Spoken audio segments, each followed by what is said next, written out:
준호 씨가 제 얼굴을 두 손으로 감싸며 말씀하셨어요. 사랑한다고요. 정말 사랑한다고요. 저도 말했습니다. 사랑한다고요.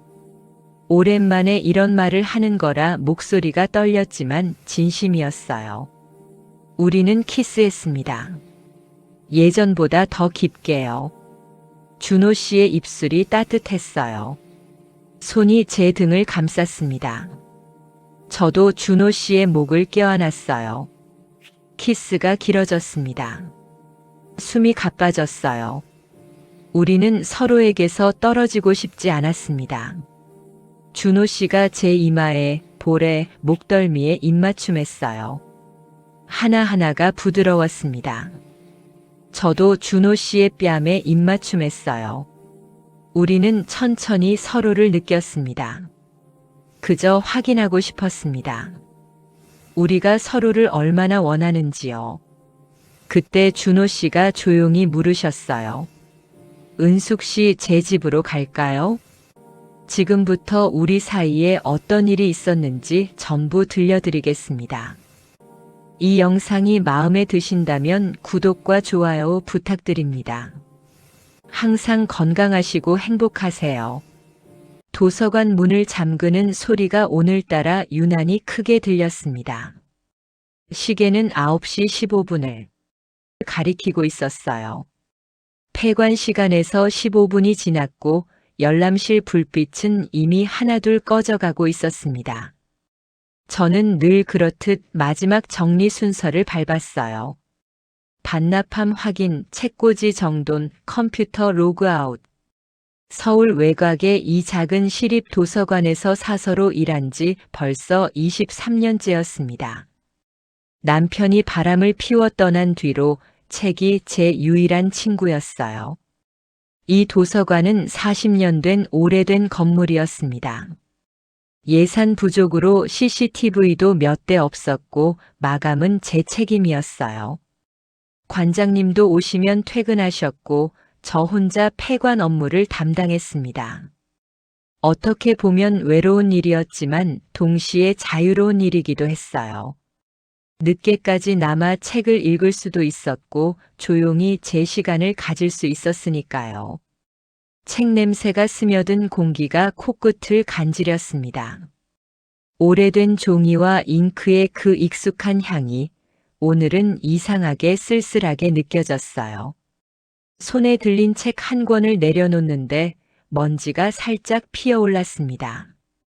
저는 손을 털며 한숨을 쉬었어요. 또 하루가 끝났네요. 은빛이 섞인 머리카락 한 올이 이마로 흘러내렸습니다. 올해로 52. 거울을 볼 때마다 눈가의 주름이 깊어지는 게 느껴졌어요. 그런데 그분이 아직 계셨습니다. 열람실 구석, 늘 앉던 그 자리. 창가 쪽 마지막 책상이었어요. 그분은 석 달 전부터 매주 화요일 목요일 저녁 8시쯤 와서 책을 읽으셨습니다. 처음 2달간은 정확히 9시 정각에 일어나 조용히 나가셨죠. 책을 빌려갈 때마다 간단한 인사만 나누고 사라지는 분이었습니다. 그런데 최근 2주 사이 그분은 폐관 시간이 지나도 자리를 뜨지 않으셨어요. 마치 일부러 시간을 끄는 것처럼요. 언제부턴가 제 시선이 자꾸 그분을 찾고 있더군요. 어떤 책을 고르시는지, 어떤 페이지에 오래 머무르시는지.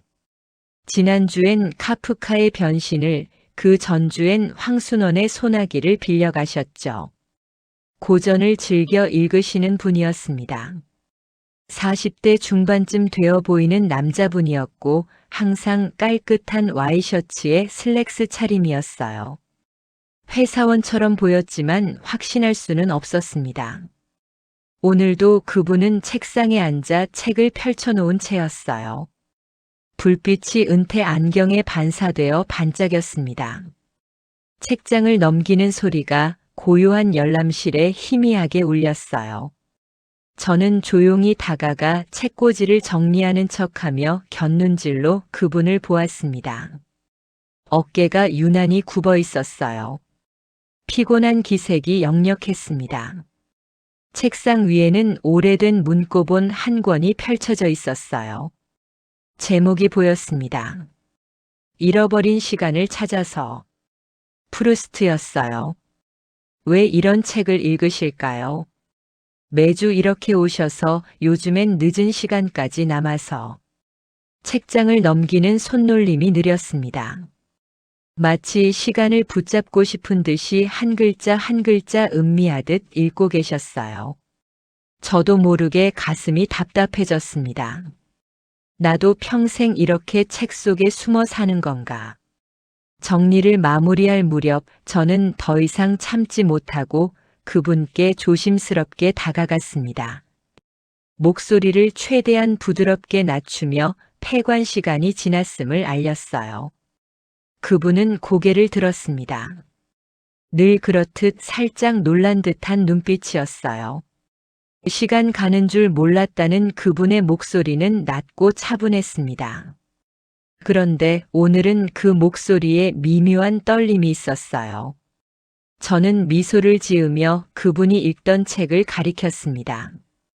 좋은 책이라고 혹시 정리를 도와주실 수 있냐고 물었어요. 사실 거짓말이었습니다. 반납이 많은 것도 아니었고 오늘 정리는 거의 끝나 있었으니까요. 그냥 조금 더 이야기를 나누고 싶었습니다. 이유는 저도 잘 모르겠어요. 52의 나이에 이런 마음이 든다는 게 우스웠습니다. 그분은 순순히 일어나셨어요. 책을 들고 제 뒤를 따라오셨습니다. 우리는 반납함 근처로 갔어요. 그분이 책을 정리대에 올려놓는 동안 저는 옆에서 바코드를 찍었습니다. 그때 손이 스쳤어요. 아주 살짝. 책등과 책등 사이에서. 순간 심장이 크게 요동쳤습니다. 왜 그랬을까요? 그냥 우연히 스친 건데. 그분의 손가락이 따뜻했어요. 오랜만에 느껴보는 다른 사람의 체온이었습니다. 그분도 아무 말 없이 책을 차곡차곡 쌓으셨습니다. 그런데 동작이 유난히 느렸어요. 손끝이 책등을 쓸어내리는 게 보였습니다. 마치 시간을 끌고 있는 것처럼 아니면 책의 감촉을 음미하는 것처럼요. 열람실의 공기가 묵직하게 가라앉았습니다. 먼지가 날리는 소리마저 들릴 것 같았어요. 정리가 거의 끝나갈 무렵 그분이 조용히 물으셨어요. 사서님은 책을 좋아하시냐고요? 갑작스러운 질문이었습니다. 저는 잠시 멈칫했다가 웃으며 대답했어요. 네, 이 직업을 선택한 이유이기도 하다고요. 그분은 자신도 책이 좋아서 여기 오면 마음이 편해진다고 하셨습니다. 그분의 눈이 잠깐 저를 보았어요. 아주 짧게. 그런데 그 한 번의 시선이 이상하게 오래 남았습니다. 따뜻하면서도 어딘가 외로운 눈빛이었어요. 마치 제 눈빛과 닮아 있는 것 같았습니다. 그분이 마지막 책을 정리대에 올려놓으셨습니다. 그 순간 제 손등 위로 그분의 손가락이 다시 스쳤어요. 이번엔 우연이 아닌 것 같았습니다. 조금 더 천천히, 조금 더 부드럽게. 그분이 죄송하다고 하셨을 때 목소리가 조금 갈라져 있었어요. 저는 괜찮다고 고개를 저었습니다. 제 목소리도 떨리고 있었어요. 그리고 우리는 잠시 말이 없었습니다. 도서관은 완전히 고요했어요. 멀리서 에어컨 돌아가는 소리만 희미하게 들렸습니다. 그분이 조용히 제안하셨어요. 오늘은 자신이 마저 정리하겠다고 사서님도 피곤할 텐데 먼저 퇴근하라고요. 하지만 저는 고개를 들어 그분을 보며 말했습니다. 함께하면 빨리 끝난다고. 제 목소리가 작게 떨렸어요. 그분은 살짝 미소 지으셨습니다. 아주 희미하게. 입꼬리가 올라가는 게 보였어요. 그럼 함께 하자고 하셨습니다. 우리는 나란히 서서 마지막 책꽂이를 정리했어요. 책을 넘기고 쌓고 정리하는 동안 손이 몇 번 더 스쳤습니다. 그때마다 심장이 조금씩 빨라졌어요. 왜일까요? 평생 책만 만지던 손이 오늘따라 이렇게 예민해질 줄은 몰랐습니다. 정리가 끝나고 그분은 가방을 들었습니다. 현관에서 인사하셨어요. 안녕히 가시라고 도와주셔서 감사하다고. 목소리가 평소보다 조금 부드러웠어요. 문이 닫히는 소리가 들렸습니다. 저는 홀로 남아 불을 하나씩 껐어요. 복도에 서서 손등을 내려다보았습니다. 아까 그분의 손가락이 스쳤던 그 자리에 아직도 미세한 온기가 남아있는 것 같았어요. 정말이지 이 나이에 무슨 일인가요? 그냥 단골 이용자인데. 그런데 왜 이렇게 마음이 흔들리는 걸까요? 그분의 책 선택이 떠올랐습니다. 프루스트, 잃어버린 시간. 그분도 저처럼 잃어버린 시간을 찾고 계신 걸까요? 저는 마지막 불을 끄고 도서관을 나섰습니다. 밖은 이미 어두웠어요. 바람이 불어왔습니다. 그런데도 손등의 그 온기는 쉽게 지워지지 않았어요. 그날 이후로 화요일과 목요일이 기다려졌습니다. 폐관 시간이 다가오면 제 시선은 자연스레 창가 구석 그 자리로 향했어요. 이상한 일이었습니다.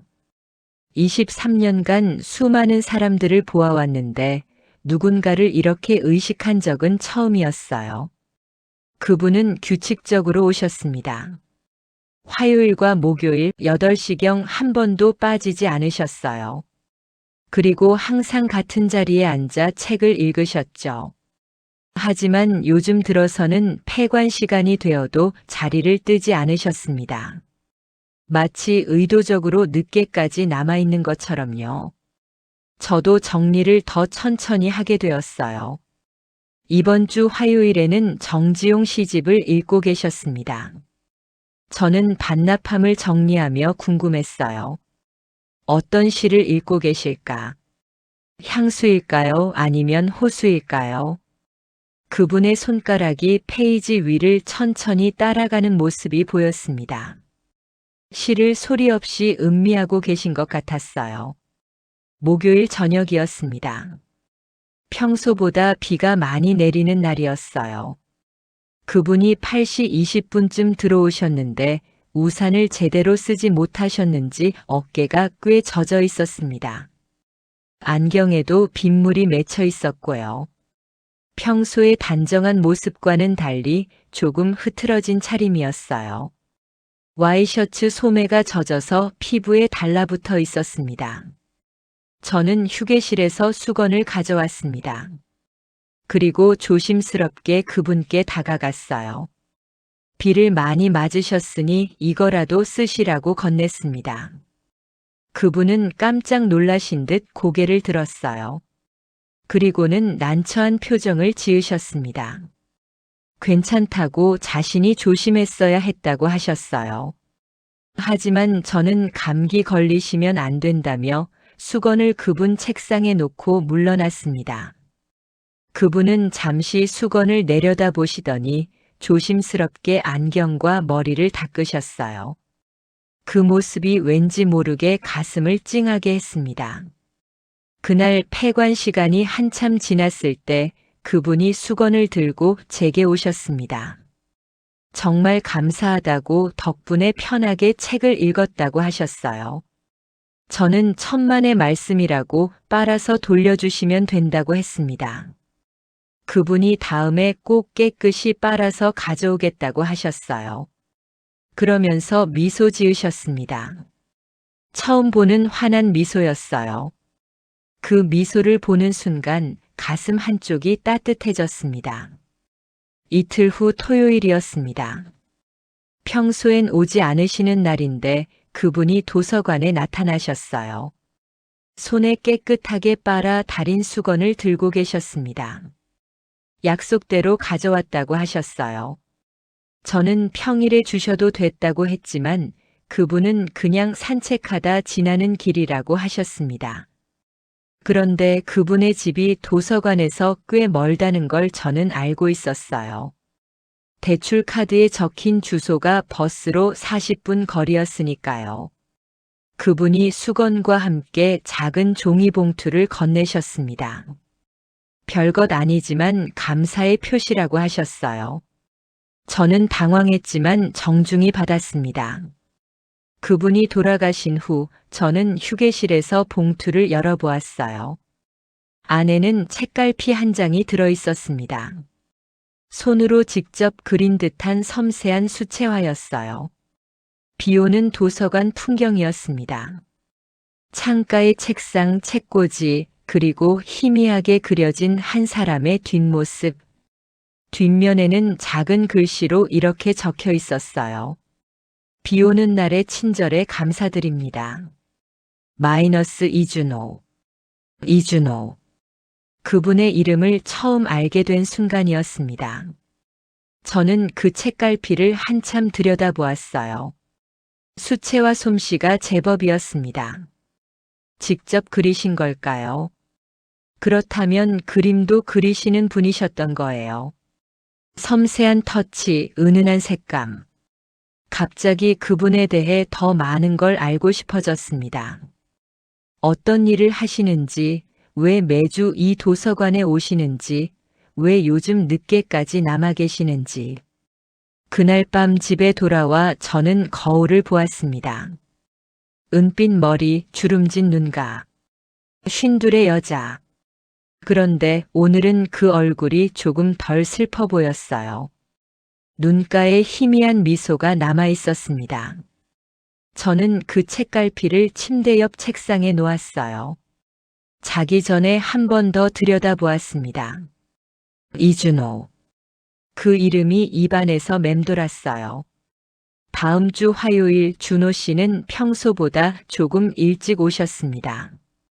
7시 50분쯤이었어요. 그분이 제게 다가와 조심스럽게 물으셨습니다. 책갈피를 받으셨냐고요?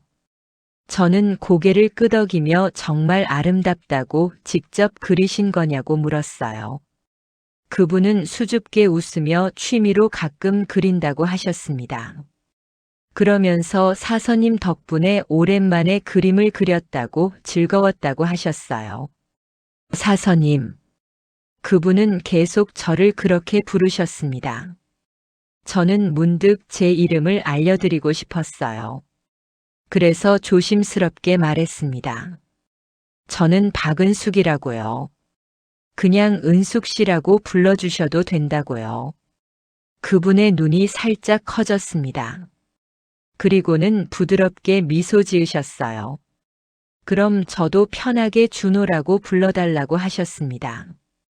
그날 이후 우리 사이의 공기가 조금 달라졌습니다. 여전히 많은 대화를 나누지는 않았지만 서로의 이름을 알게 되었다는 것만으로도 뭔가 가까워진 느낌이었어요. 준호 씨는 여전히 폐관 시간이 지나도 남아 계셨고 저는 여전히 정리를 천천히 했습니다. 그리고 함께 마지막 책꽂이를 정리하는 시간이 자연스럽게 이어졌어요.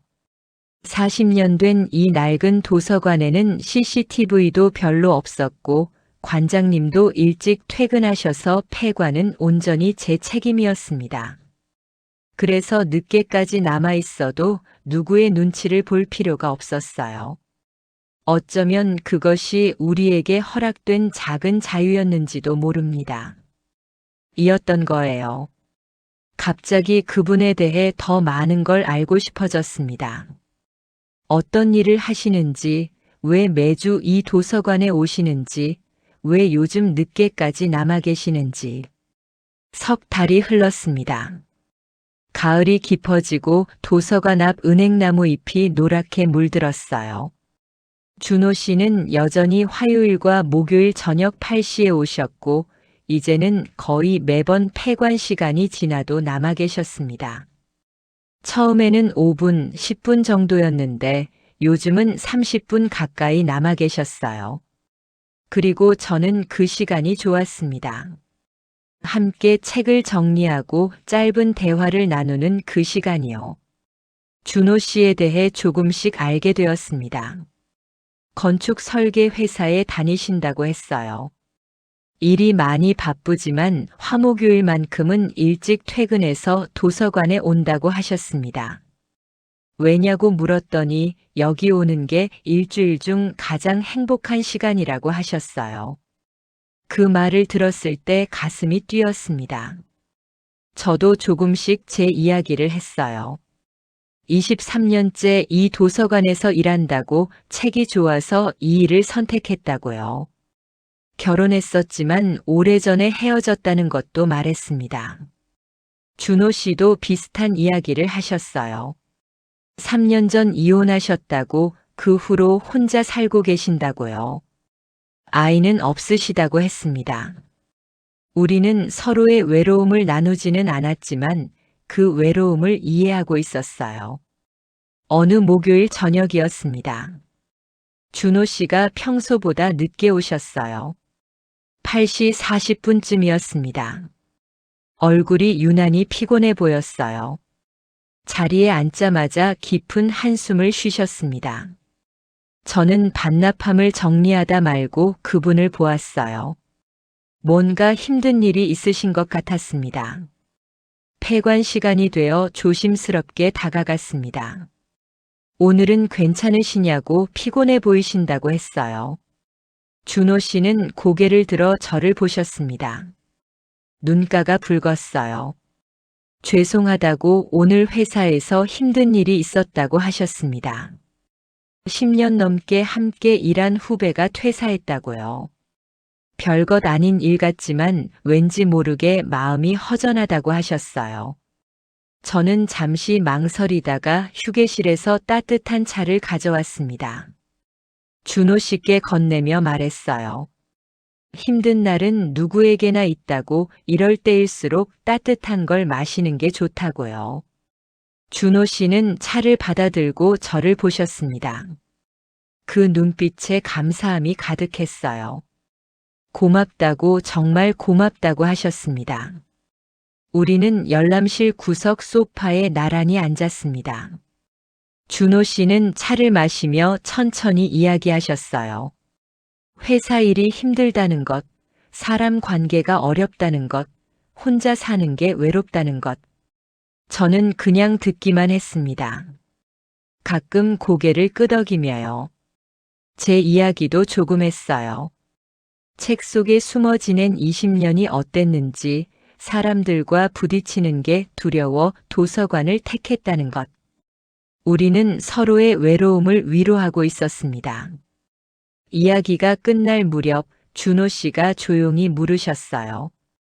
언제부터 이렇게 외로웠냐고요. 저는 잠시 생각했습니다. 남편이 떠난 후부터였을까요?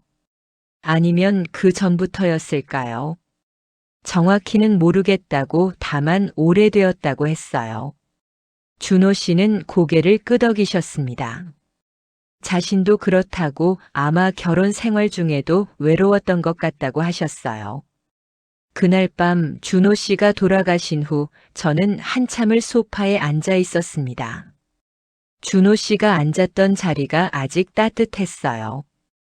그분의 온기가 남아있는 것 같았습니다. 저는 손을 뻗어 그 자리를 만졌어요. 부드러운 천의 감촉이 손끝에 전해졌습니다. 다음 주 화요일 준호 씨는 평소보다 밝은 얼굴로 오셨습니다.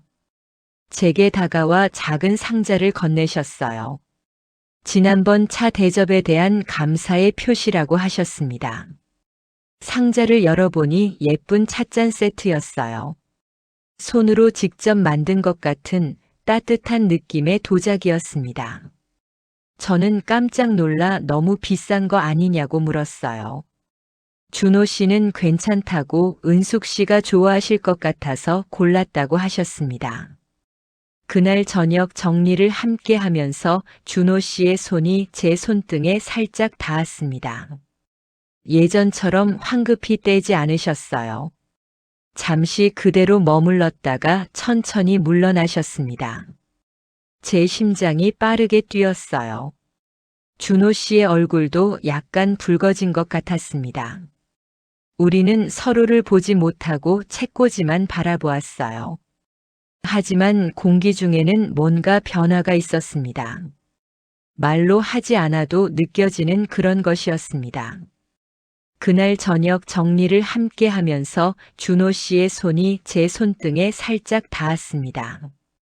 예전처럼 황급히 떼지 않으셨어요. 잠시 그대로 머물렀다가 천천히 물러나셨습니다.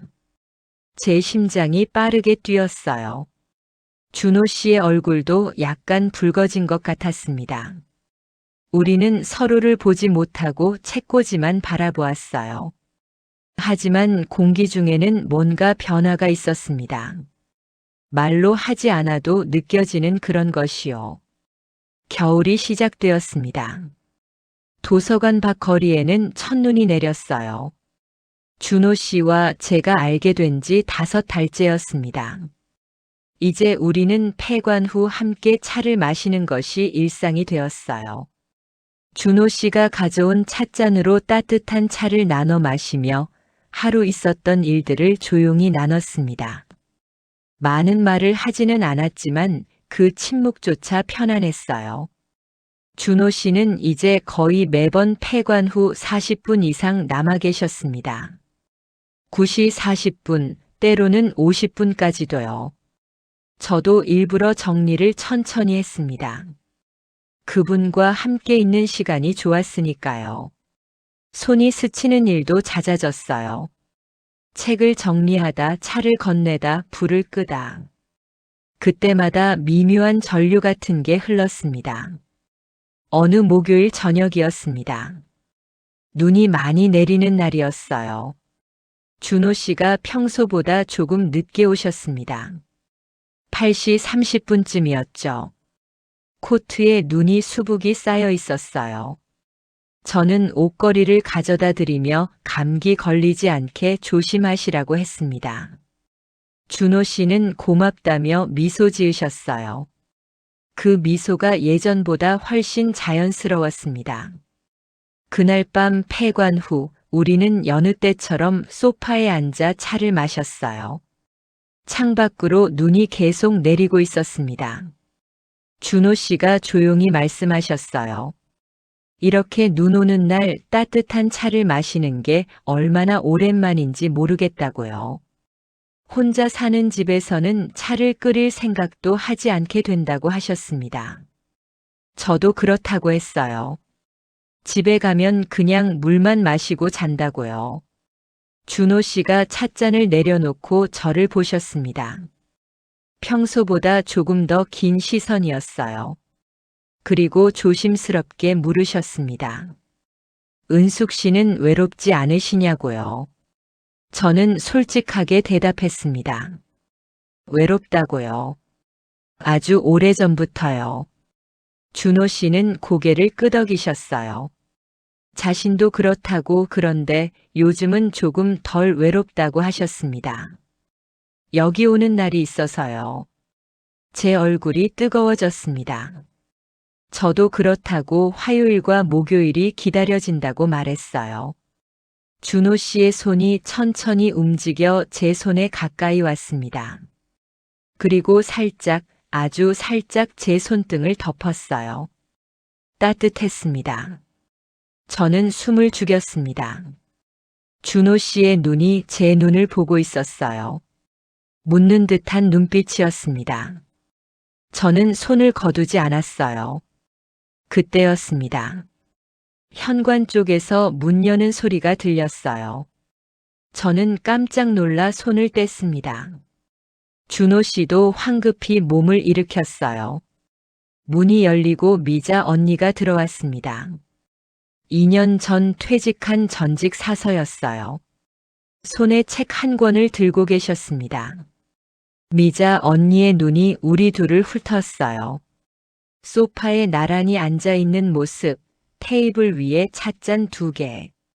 언니의 눈빛이 날카로워졌습니다. 저는 황급히 일어서며 인사했어요. 언니는 짧게 인사를 받고는 준호 씨를 힐끔 보셨습니다. 준호 씨도 정중하게 인사하셨어요. 미자 언니가 책을 들어 보이셨습니다. 지난번 빌렸던 책을 반납하러 왔다고 하셨어요. 늦은 시간이지만 내일 출장을 가야 해서 오늘 꼭 반납해야 했다고요. 저는 고개를 끄덕이며 책을 받았습니다. 언니는 고개를 끄덕이며 준호 씨를 한 번 더 보셨어요. 그리고는 제 팔을 잡고 책꽂이 쪽으로 데려가셨습니다. 책꽂이 사이에서 언니가 속삭였어요. 저 남자분 요즘 자주 보이던데 단골이냐고요. 저는 그렇다고 했습니다. 언니의 눈빛이 더 날카로워졌어요. 은수가 조심해야 한다고 하셨습니다. 나이 차이도 있고 또 무슨 일 생기면 어쩌려고 하냐고요. 저는 아무 일도 없다고 그냥 이용자일 뿐이라고 했어요. 하지만 언니는 믿지 않는다는 표정이었습니다.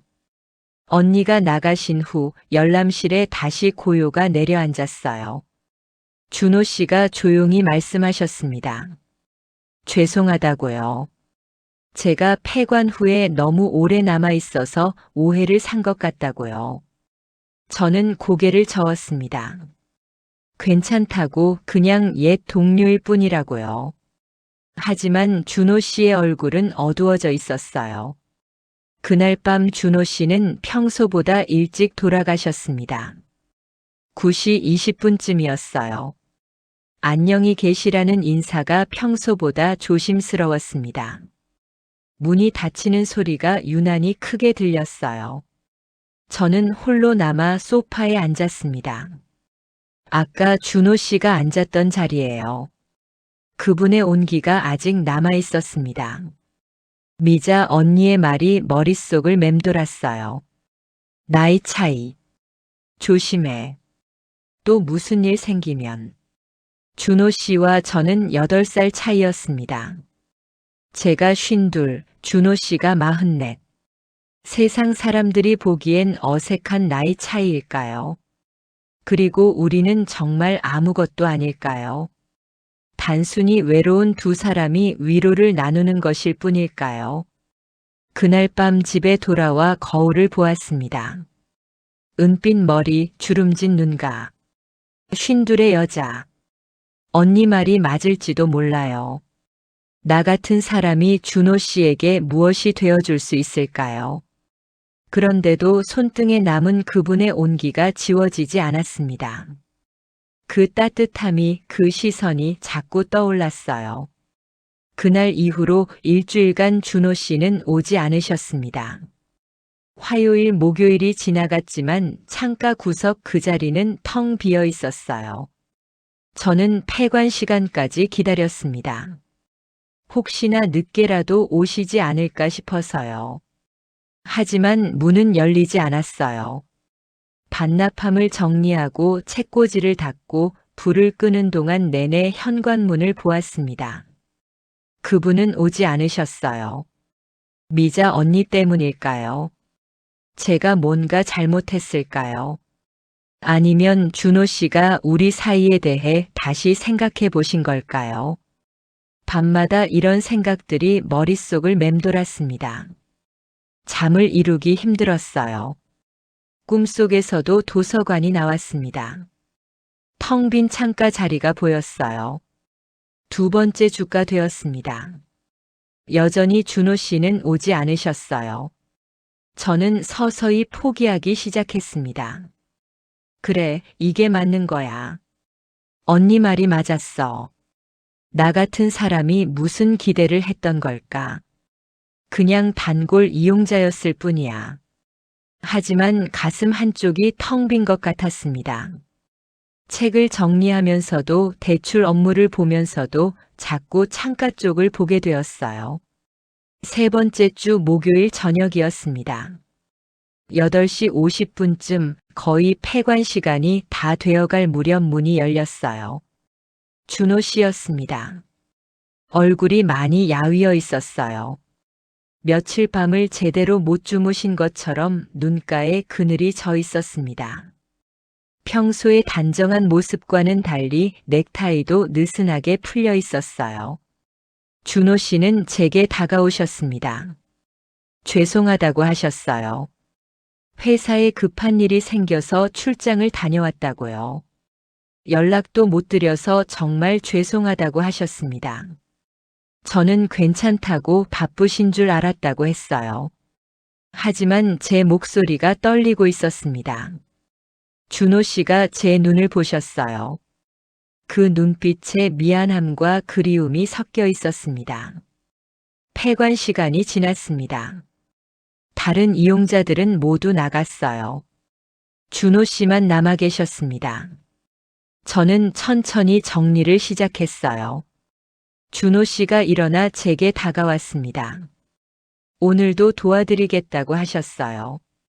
우리는 나란히 서서 책을 정리했습니다. 2주 만이었어요. 이 시간이 이렇게 그리웠는지 몰랐습니다. 책을 정리하다 손이 스쳤어요. 예전처럼요. 하지만 이번엔 달랐습니다. 준호 씨가 제 손을 잡으셨어요. 꽉. 놓치고 싶지 않다는 듯이요. 저는 숨을 죽였습니다. 준호 씨가 조용히 말씀하셨어요. 은숙 씨, 제가 2주 동안 계속 생각했다고요. 우리가 어떤 사이인지, 제가 무엇을 원하는지요. 그리고 깨달았다고 하셨습니다. 은숙 씨 없는 화요일과 목요일은 의미가 없다는 걸요. 도서관에 오는 이유는 책이 아니라 은숙 씨였다는 걸요. 제 눈에서 눈물이 흘렀습니다. 준호 씨의 눈가도 붉어졌어요. 준호 씨가 계속 말씀하셨습니다. 결혼 생활이 실패한 후 3년간 혼자였다고요. 그때부터 책에 빠졌다고요. 책 속에 숨어 살았다고 하셨습니다. 그런데 이 도서관에 오기 시작하면서 은숙 씨를 보면서 삶이 조금씩 달라졌다고요. 말은 못했지만 매주 은숙 씨를 보고 싶어서 왔다고 하셨어요. 저도 고백했습니다. 저도 그랬다고요. 화요일과 목요일이 기다려졌다고요.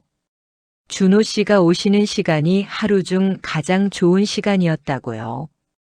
23년간 책 속에 숨어 살았는데 준호 씨를 만나고 나서야 다시 사람이 그리워졌다고요. 준호 씨가 제 손을 더 꽉 잡으셨어요. 그리고 조심스럽게 물으셨습니다. 나이 차이가 신경 쓰이냐고요. 세상 사람들이 뭐라 할지 두렵냐고요. 저는 고개를 저었습니다. 이제는 그런 게 중요하지 않다고요. 준호 씨와 함께 있을 때 느껴지는 이 따뜻함이, 이 편안함이 더 중요하다고요. 준호 씨가 저를 끌어안았습니다. 책꽂이 사이에서요. 그분의 체온이 제 몸을 감쌌어요. 오랜 세월 혼자였던 몸이 누군가의 온기를 느끼는 순간이었습니다. 저도 준호 씨를 안았어요. 그분의 등이 떨리고 있었습니다. 저도 떨리고 있었고요.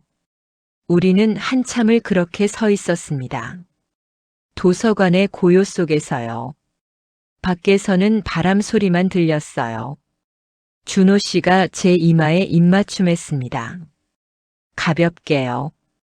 그리고 눈을 보며 물으셨어요. 괜찮으냐고요. 저는 고개를 끄덕였습니다. 준호 씨의 입술이 제 입술에 닿았어요. 부드러웠습니다. 오랜만에 느껴보는 키스였어요. 떨렸지만 따뜻했습니다. 우리는 천천히 조심스럽게 서로를 느꼈어요. 급하지 않았습니다. 그저 확인하고 싶었어요. 이게 꿈이 아니라는 걸요. 키스가 끝나고 우리는 서로를 보며 미소 지었습니다. 준호 씨가 말씀하셨어요. 좋아한다고요. 정말 좋아한다고요. 저도 말했습니다. 저도 좋아한다고요. 오랜만에 누군가를 좋아하게 되었다고요. 그날 밤 준호 씨는 10시가 넘어서 돌아가셨어요. 현관에서 인사할 때 손을 놓지 않으셨습니다. 다음 화요일에 꼭 온다고 약속한다고 하셨어요. 저는 고개를 끄덕였습니다. 기다리겠다고요. 문이 닫힌 후 저는 손등을 보았어요. 준호 씨의 온기가 아직 남아 있었습니다. 가슴이 따뜻했어요. 이 나이에 다시 이런 감정을 느낄 줄은 몰랐습니다. 설렘이요. 그리고 행복이요. 다음 화요일 준호 씨는 약속대로 오셨습니다. 그리고 그 다음 목요일도 또 그 다음 주도요.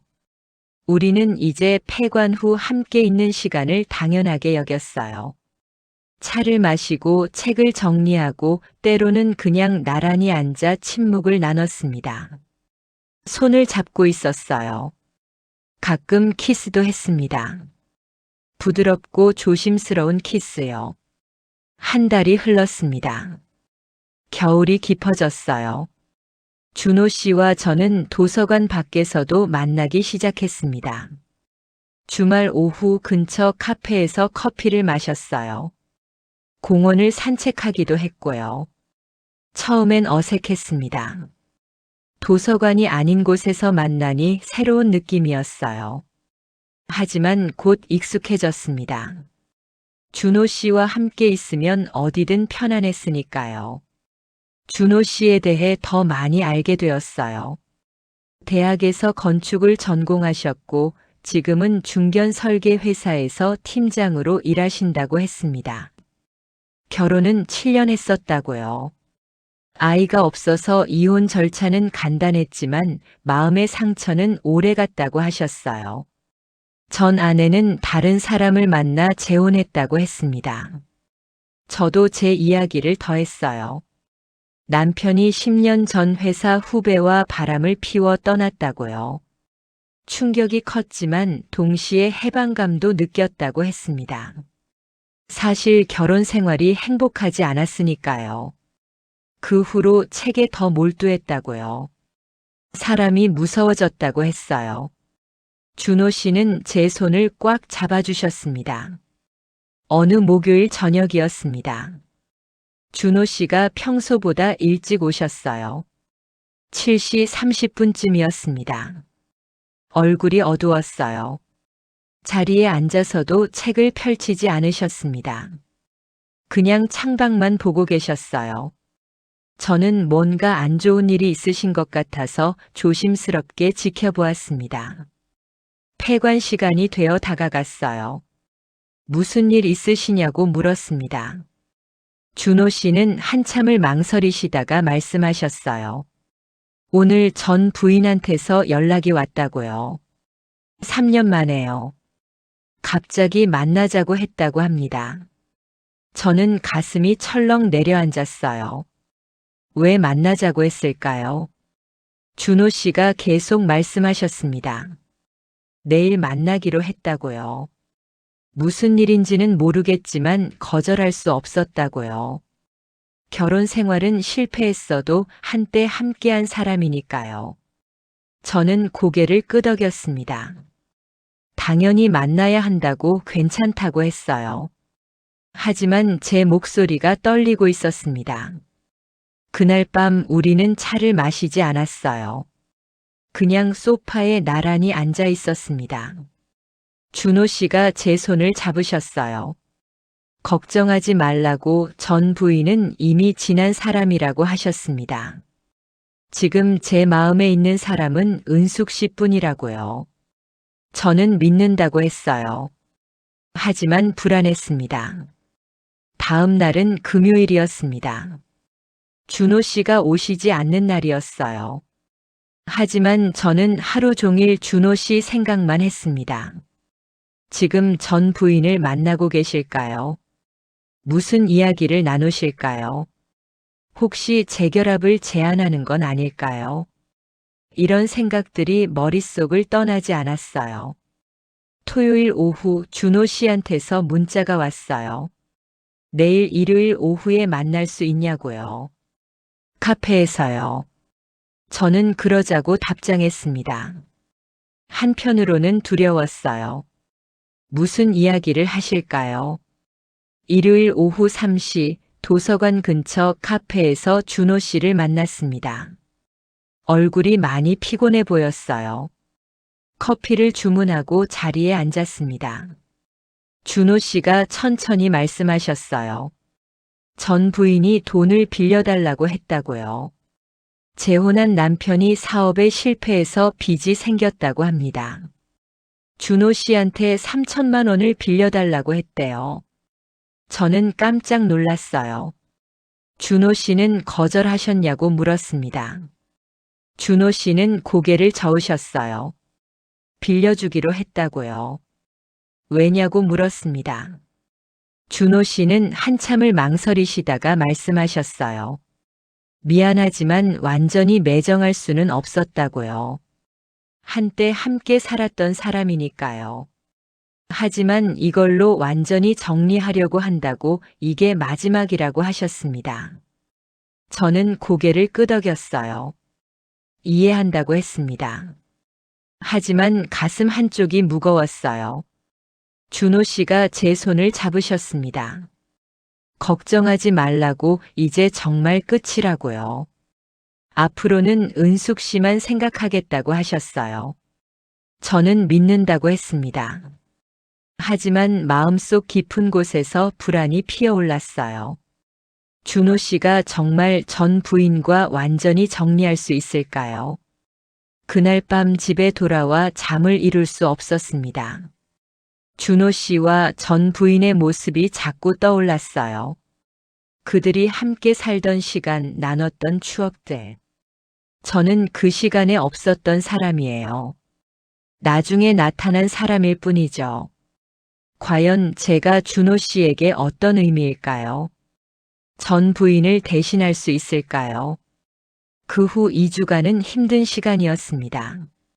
준호 씨는 여전히 화요일과 목요일에 오셨어요. 폐관 후에도 남아 계셨고요. 하지만 뭔가 달랐습니다. 예전만큼 편안하지 않았어요. 준호 씨도 조심스러워 보였고 저도 마음이 무거웠습니다. 전 부인 이야기가 우리 사이에 보이지 않는 벽을 만들어 놓은 것 같았어요. 어느 목요일 저녁이었습니다. 눈이 다시 내리는 날이었어요. 준호 씨가 평소보다 늦게 오셨습니다. 9시 10분쯤이었죠. 얼굴이 창백했어요. 제게 다가와 조용히 말씀하셨습니다. 이야기 좀 하자고요. 폐관 후 우리는 소파에 앉았어요. 준호 씨가 천천히 말씀하셨습니다. 오늘 전 부인한테서 또 연락이 왔다고요.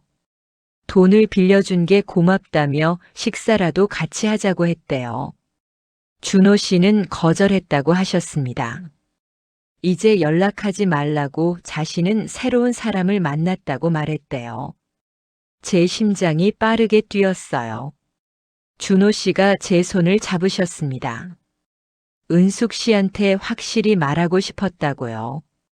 전 부인은 완전히 과거라고요. 지금 자신의 마음에 있는 사람은 은숙 씨뿐이라고요. 앞으로 평생 은숙 씨만 보고 싶다고 하셨습니다.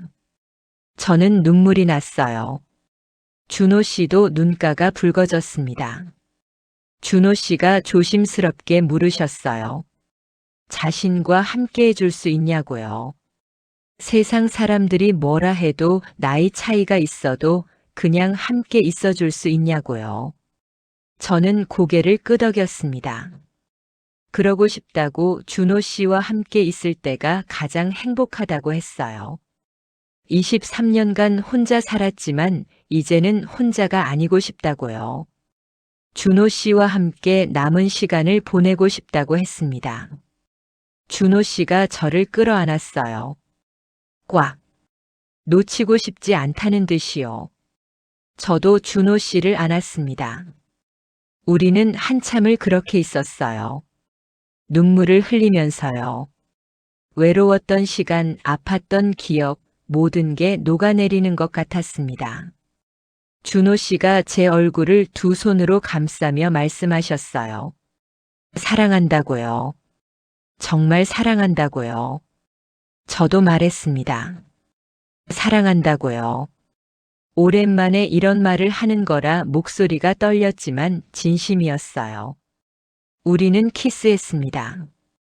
예전보다 더 깊게요. 준호 씨의 입술이 따뜻했어요.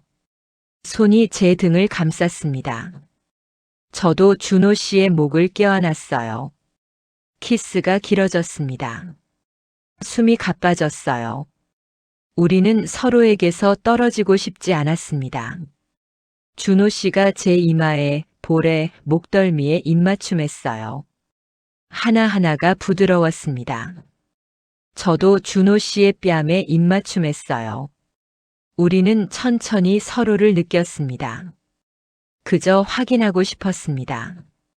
우리가 서로를 얼마나 원하는지요. 그때 준호 씨가 조용히 물으셨어요. 은숙 씨 제 집으로 갈까요? 저는 잠시 멈칫했습니다. 가슴이 빠르게 뛰었어요. 준호 씨가 제 손을 꽉 잡으셨습니다. 괜찮다고 천천히 생각하라고 하셨어요. 하지만 저는 이미 마음을 정한 상태였습니다. 이분과 함께하고 싶다고요. 더 이상 외롭고 싶지 않다고요. 저는 고개를 끄덕였습니다. 준호 씨의 눈이 반짝였어요. 정말이냐고 확실하냐고 다시 물으셨습니다. 저는 미소를 지으며 대답했어요. 네, 함께 가고 싶다고요. 준호 씨는 저를 다시 한번 꽉 끌어안았습니다. 우리는 서둘러 정리를 마쳤어요. 불을 끄고 문을 잠그고 도서관을 나섰습니다. 밖에서는 눈이 소리 없이 내리고 있었어요.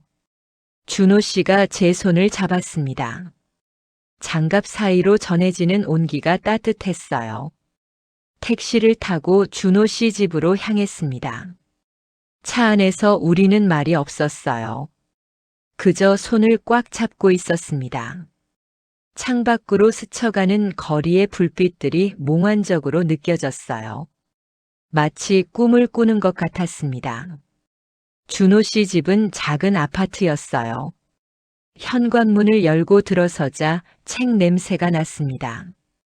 거실 한쪽 벽면이 온통 책장이었어요. 저는 그걸 보고 미소 지었습니다. 역시 책을 좋아하시는 분이구나. 준호 씨가 조명을 은은하게 켰습니다. 그리고 제게 다가와 조심스럽게 물으셨어요. 차라도 한 잔 하시겠냐고요. 저는 고개를 저었습니다. 그냥 준호 씨와 함께 있고 싶다고요. 준호 씨가 저를 소파로 이끌었어요. 우리는 나란히 앉았습니다. 그리고 다시 키스했어요. 이번에는 더 간절하게요. 준호 씨의 손이 제 등을, 어깨를 감쌌습니다. 저도 준호 씨를 꽉 껴안았어요. 시간이 얼마나 흘렀을까요? 우리는 서로의 온기 속에서 하나가 되어갔습니다. 말은 필요 없었어요. 그저 서로의 존재를 느끼는 것만으로도 충분했습니다. 오랜 외로움이 그 순간 완전히 녹아내렸어요. 훨씬 후 새벽녘이었습니다. 저는 준호 씨 품에 안겨 있었어요. 준호 씨의 심장 소리가 들렸습니다. 규칙적이고 따뜻한 박동이었어요. 창밖으로는 여전히 눈이 내리고 있었습니다. 준호 씨가 속삭였어요. 사랑한다고요. 이제 혼자가 아니라고요. 우리 함께라고요. 저도 속삭였습니다.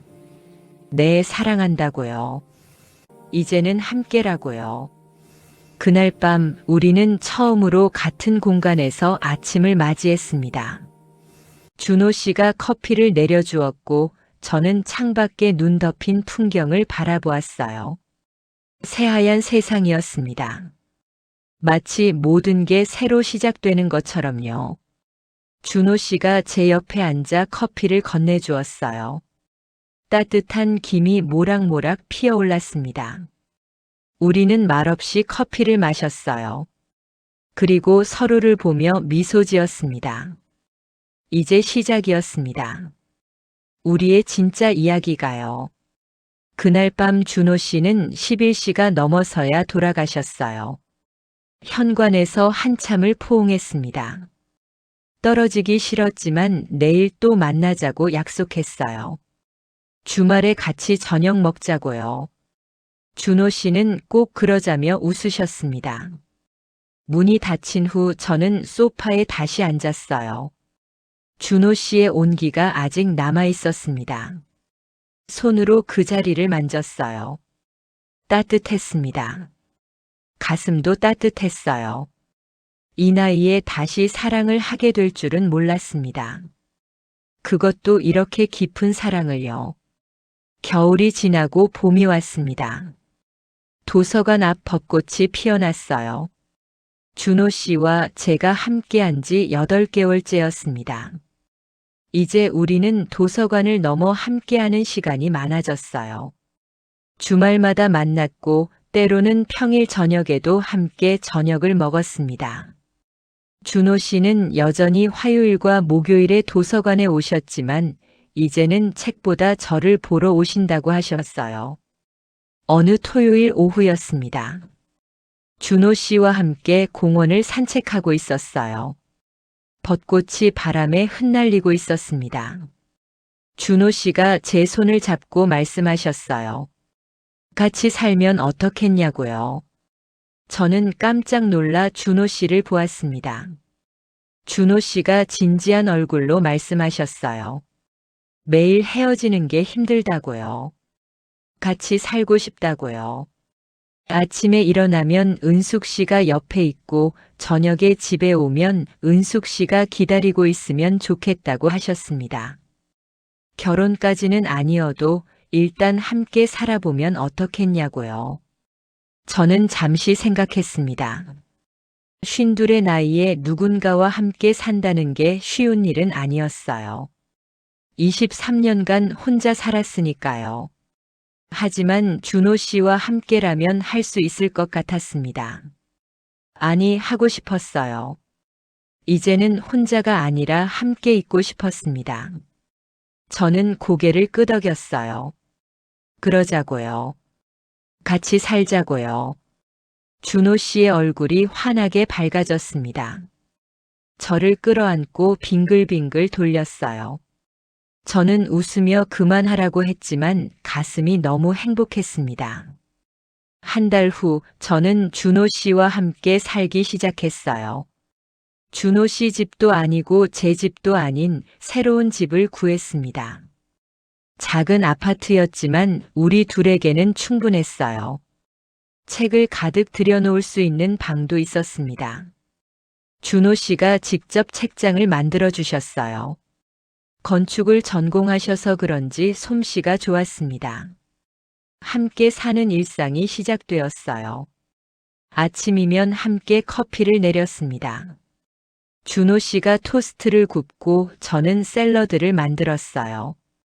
함께 아침을 먹고 준호 씨는 회사로 저는 도서관으로 갔습니다. 저녁이면 번갈아 가며 요리했어요. 함께 소파에 앉아 책을 읽거나 TV를 보거나 그냥 이야기를 나눴습니다. 미자 언니도 결국 이해해 주셨어요. 어느 날 도서관에 오셔서 저를 보시며 말씀하셨습니다. 은숙이가 예전보다 훨씬 밝아졌다고요. 얼굴에 생기가 돈다고요. 준호 씨한테도 잘 부탁한다고 하셨어요. 저는 고맙다고 정말 행복하다고 말씀드렸습니다. 도서관 동료들도 축하해 주었어요.